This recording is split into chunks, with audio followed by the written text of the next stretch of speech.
What's going on, guys? Top Shot Reel Cleaning here. Recently, I have got a lot of requests to start making videos of what people can do to this reel just to perform some general maintenance on it between the times that they get it cleaned.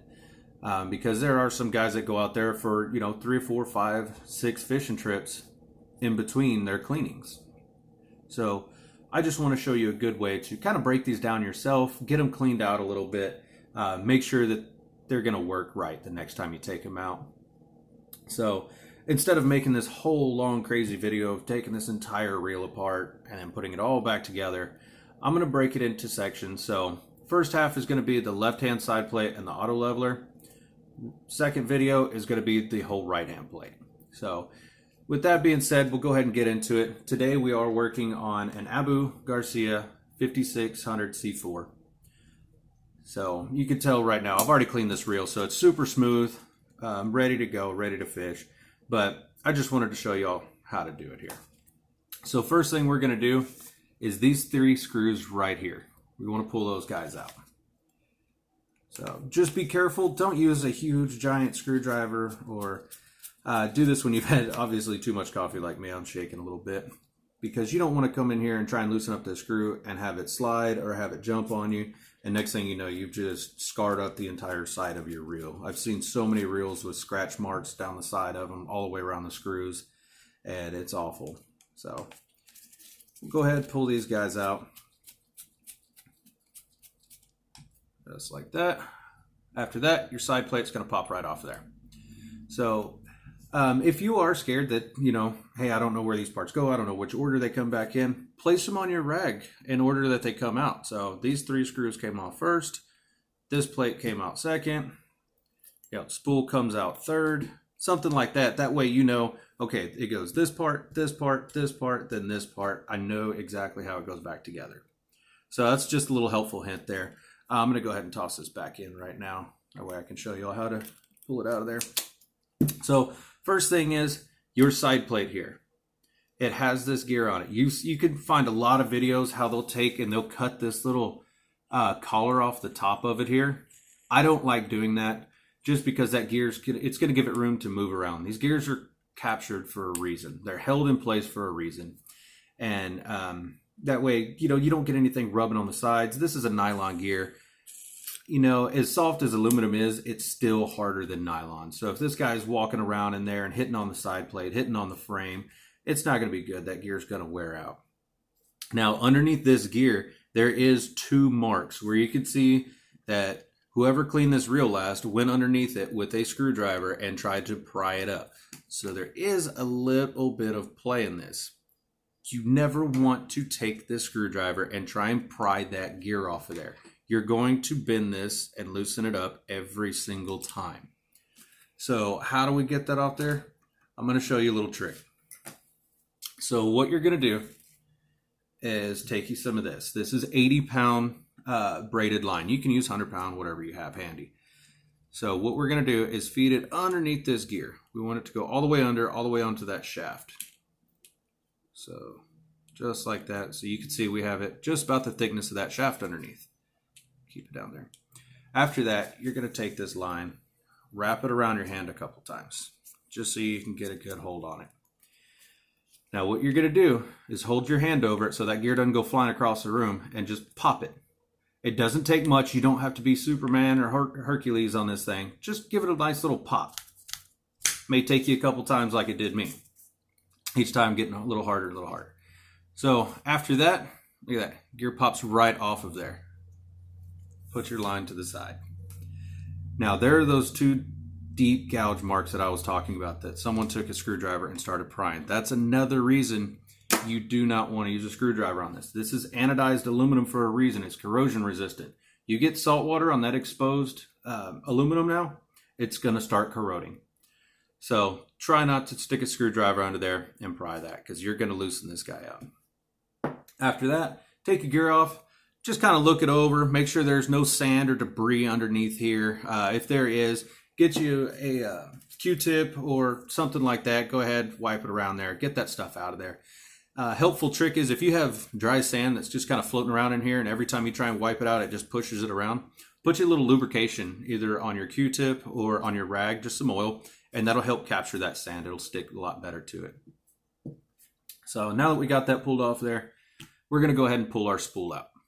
Grab your spool, pull it straight out. It's going to come out with a rod. Sometimes the rods stay in, sometimes they don't. If they come out with it, just pull it right out. It's not a big deal. Now in this spool are two different bearings. Well, they're actually the same bearing, but they're in two different sides.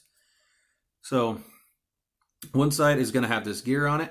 Now this does actually run your auto leveler gear. So we want to take this off there. This one, they all have deep gears in them, like this guy, very coarse gears. That's for a clicker. Now the 5600 does not come with a clicker, so it's just kind of a universal gear that they use on these guys.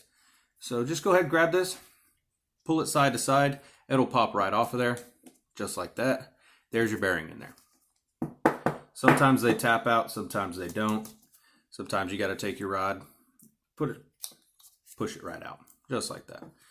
I'm going to do a whole separate video on how to take the caps off of these bearings so you can adequately clean them, especially if you get sand in there.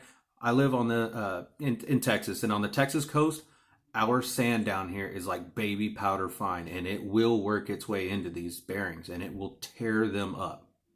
But that's going to be a totally different video. After that, on the other side, we do have our centrifugal brakes here. Our centrifugal brakes are these little brake pads that pop out every time you cast. What that does, it slows the spool down that first initial time. When you lift your finger off of that spool, it slows it down to help keep you from backlashing.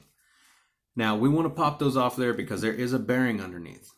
Go ahead, take your flathead screwdriver and pop it straight up. Don't twist, don't turn. You're going to scar this spool up. Don't do that. We do not want to expose that raw aluminum. So take it in there, just pry it up, pops right off. Not a big deal. There's your other bearing under there. Of course, it's not going to fall out either. Pop that guy out. It does come out with a wear washer. That is important. Make sure that you hang on to that. Doesn't look very critical, but it is. Copper is a softer metal than this steel is. So it's going to eat away this wear washer before it eats away at your spool. Make sure that that goes back in there. After that, that's the full left-hand plate. We're going to go ahead and take off our auto leveler now. So go ahead, this little tab right here just slides right off the side. Pull it off. And right down here, you have a flathead screw. So we're going to want to take that off. This is when you get that larger screwdriver out. We don't want to come in here with this little bitty guy and try and take this guy out. Now, I'm going to, because I didn't tighten this up very much when I put it back together because I knew I was making this video. But you grab a flathead screwdriver, that's going to fill up all of this because it is just awful whenever you look at somebody's reel and you have twist marks where it just wasn't a large enough screwdriver to loosen that up.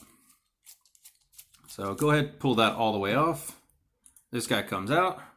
Sometimes you can tap the reel and it'll fall out. There it goes. That's called your pawl. That's your that's what follows those X markings on that worm gear. So make sure this guy's clean.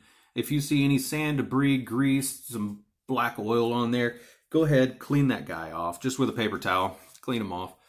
After that, this whole assembly will pop straight out of there. Now, be careful because on a C4, there is another bearing down in here. Now, you can take that out. That's fine. It'll drop right out of there. You can push it out. It falls right out. It's fine. Just make sure it's not covered in sand, debris, stuff like that. Check your worm gear. Make sure you don't have any sand all in here. If you do, just take a soft nylon brush or toothbrush, something like that. Just kind of go once over it. Clean that stuff out of there.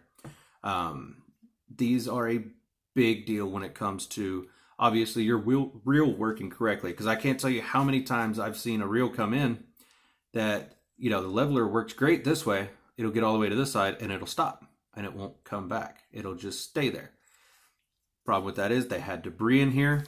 That pawl got into it and it kicked it sideways and it stripped one of these teeth out right here. So it won't catch to come back. So make sure that you have all your debris out of here. At that point, fully broken down. Like I said, I've already cleaned this reel, so I don't have anything to clean on it. Obviously, everything is nice and shiny. It's clean. It's ready to go. It's already lubricated. If you want to lubricate it, I will show you the points to lubricate it when we're putting it back together. But As for what lubrication, I'm going to go ahead and skip over that right now just because of the fact that everybody has their own lubricants. Everybody believes their own thing. They put grease here, they put oil there. That's going to be a totally different video for me. But I will let you in on where to oil this guy. So first off is going to be right in here. There's a little nylon spacer right there, almost a bushing that stays there. Go ahead, put you a drop of oil in there. Go ahead, put you a drop of oil on your bearing in there. On this side, hello. Put you a drop of oil on your bearing there. Go ahead, stick this guy back together. Make sure it doesn't push that bearing back out. Go ahead, spin it around. Make sure it's going to do what you want it to do. After that, we're going to go ahead and put this side through the cage. Put our leveler back on. Make sure you get it in its slot up here. If you don't, it's a pain in the butt to take it all back apart because you missed that step. So we'll go ahead, fit this back in its slot. Come on, there we go. So that's back in. Once that's back in, go ahead, take your retainer clip, put it on this side, swing it around, bam, just like that. All set. Now we're going to put our pawl back in. Pawls can kind of be tricky. So if you're setting it just like this, you want this pawl, the tooth on it, to be vertical. So flip it around. You want that tooth to go in there vertically. Go ahead, drop it down in there. And sometimes they don't want to drop, so you'll have to kind of maneuver it around in there. Oop, you know what? Actually, story of my life. That guy came off of there. So let's back up a little bit. Let's get this back on there the right way. There we go. Get that back in, get that back in.